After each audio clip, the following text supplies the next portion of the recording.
Hey guys, welcome to the Fish Room. I'm Rachel O'Leary and it's time for a Tuesday tip. And I thought today we would revisit one of my personal aquariums to talk about how the fish are doing, some of the decisions I've made, and how you guys could apply that should you want to keep the same fish. So today we're going to be looking into my Shelldweller tank for Neolamprologus multifasciatus, the little Maltese Shelldwellers. If you remember correctly, they are the smallest cichlid out there.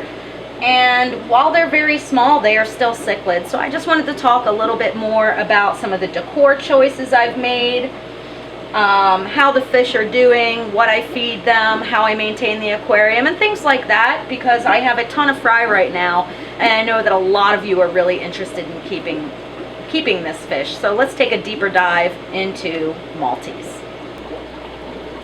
So this aquarium started out with no plants and just some rock jumbles and a bunch of shells for the Maltese. If you guys remember correctly, this is a 75-gallon aquarium, and I used to keep these guys in a 10-gallon, but I found that I was having a really hard time with the males not beating up on other males or the fry being compromised in such a small tank. That doesn't mean they can't be kept in a small tank, but as with most fish and aquariums, a bigger tank is definitely easier. Now, I had been growing my Cuban gar out in this aquarium for years and it became free, so I decided to make this a supersized multi-tank. I used lava rock and then cichlid substrate, which has crushed coral and stuff in it to buffer the hardness as my water is relatively neutral. And I do weekly water changes on this aquarium of about 25%. You got to remember, there's, a few dozen shellies in here and a couple sardine cichlids, but otherwise it's really lightly stocked for a 75-gallon. There's also some Synodontis catfish, some Ancestris plecos, and a few random coolies that I have no idea how they got in there. All in all, this tank has done really well. I ended up putting in a ton of plants because I have impulse control problems, and I figured it couldn't hurt breaking up the line of sight, especially with the sardine cichlids. And it's proven to be true. The plants are doing fine. I don't fertilize, I don't use CO2. These are all very easy, durable plants that can stand up to the roughness of this aquarium. It's narrow leaf Java fern and various anubias, and that's pretty much it. I always like some plants in my aquariums, and while this is not accurate as far as where the fish are from, I still think it looks nice. So let's take a closer look at the Maltese. As you can see, I have a pretty thick shell bed on this third of the tank, or quarter of the tank really. And if we sit here and get nice and still, we'll see fry start to come out from pretty much everywhere, which is really, really cool.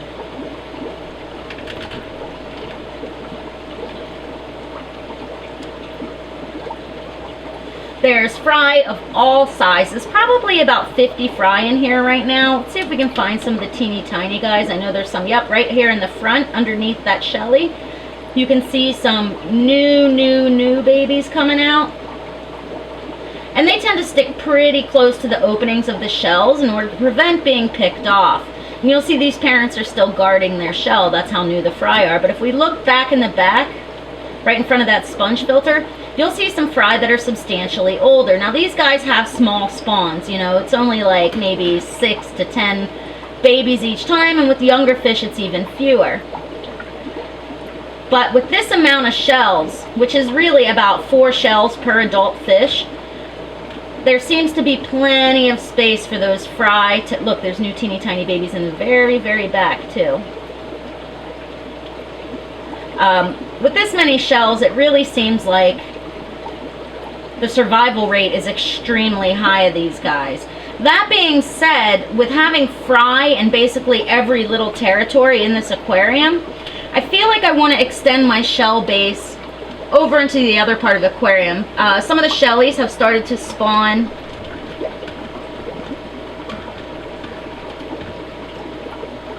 Some of the shellies have started to spawn all the way over in this region of the aquarium. So I'm thinking if I extend my shell cover all along this base, it'll just spread out the territories a bit more and make it even better for my fish. These guys are super rewarding to keep. They're always interactive. If you just sit in front of the tank for a few minutes and let it relax and let them get over the fact that you're in front of them, they're really outgoing fish. And again, there are literally fry everywhere. Let's see if we can find some more for you guys. Now, because there's so many fry in this aquarium, I do have to feed it pretty heavily. In fact, I have a little sticker on the top of the aquarium to remind me to do so because I have so many aquariums. I always put little feed me stickers on my fry tanks. That way they get more than just the perfunctory feedings each day.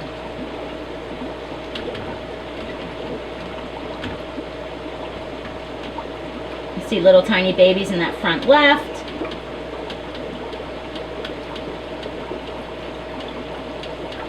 Babies on the right.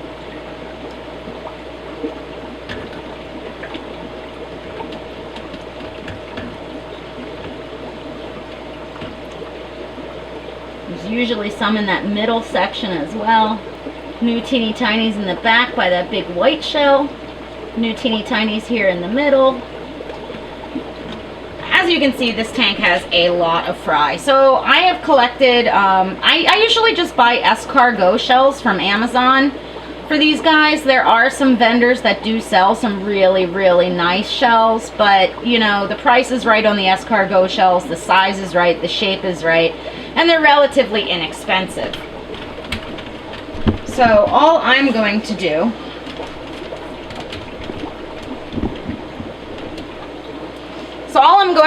is take my handfuls of shells. Now these were previously used before, and I just put them in the aquarium, give them a few taps to make sure any air bubbles are out, and let them drop in. If you don't get the air bubbles out, they can get trapped in there, and they'll float, and the fish won't utilize the shells. These ones with the bigger whorls can be a bit more tricky about that.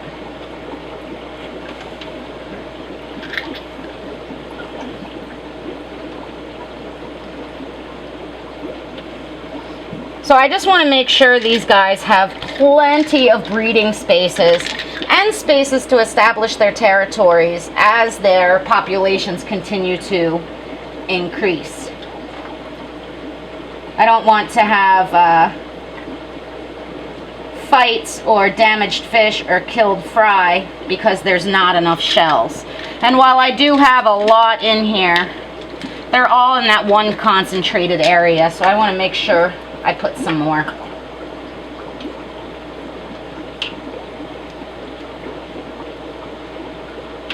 Now these are shells that I had previously cleaned. Generally speaking, a good hot soak is adequate. I have heard some stories of people buying the escargot shells and them having remnants of snails in them.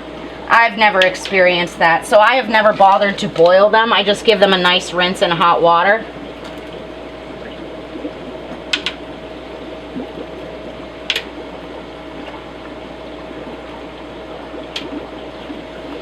And I've just grabbed, I don't even know how many, whatever I had just sitting around to add in here.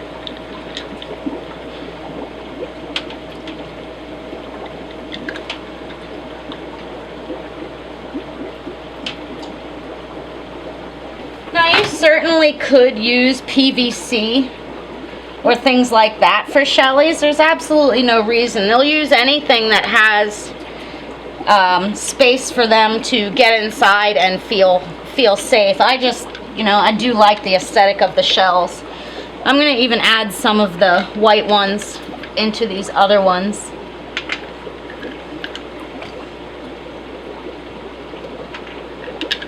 But I don't want to disturb the existing shell bed too much because they are utilizing it so well.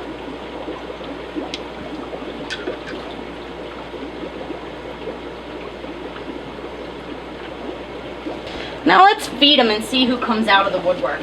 Now, as I mentioned, I feed these guys pretty heavily, and I do like to use these O-nip tabs just because the tablets break down into nice little tiny pieces for the babies. And everybody gets a chance to eat. So I just stick them to the glass up there and then wait. And we're gonna zoom in and see who all comes out of the woodwork.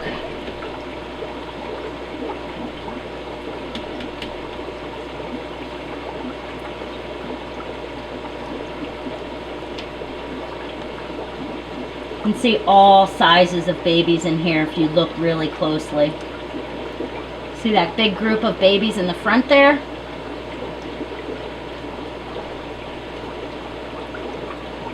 See, they're coming out from everywhere. So the spawns are starting to get bigger in this aquarium, and that's part of the reason I wanted to add more shells, because as these guys grow up, they're certainly going to need more space. You can see all the mid-sized fry, and look, there's new teeny tinies by that white shell in the back. There's new teeny tinies right there in the middle. So I'm hoping by adding this additional shell base that now covers about half the aquarium, we'll make sure that we don't develop any aggression issues or have issues with mortality of the fry. All in all, this has been an extremely easy and rewarding aquarium for me to keep. I love just sitting here watching my shellies do their shelly things and seeing them reproduce and seeing all the different sizes of babies. And I know many of you are eager for me to sell these guys, and I can assure you, once some of these teeny tinies get quite a bit bigger, then I will add them to my list. But for now, I'm being a terrible hoarder and honestly just really enjoying the life cycle and keeping this aquarium.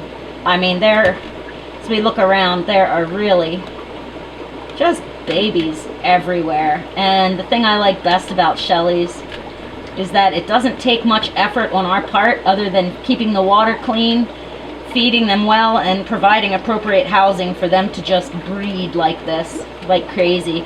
Sometimes you have to have a little bit of patience for them to get to maturity and settle in and establish their territories. But again, super rewarding fish. So I hope you guys enjoyed seeing just a quick update on the Shellies. If you follow me on my Instagram, I post a lot of updates there, as well as on my business Facebook page. As always, thank you for your continued support. Let me know below if you have any comments, suggestions, or questions, or if there's any tanks in the fish room that you would like to see an update on.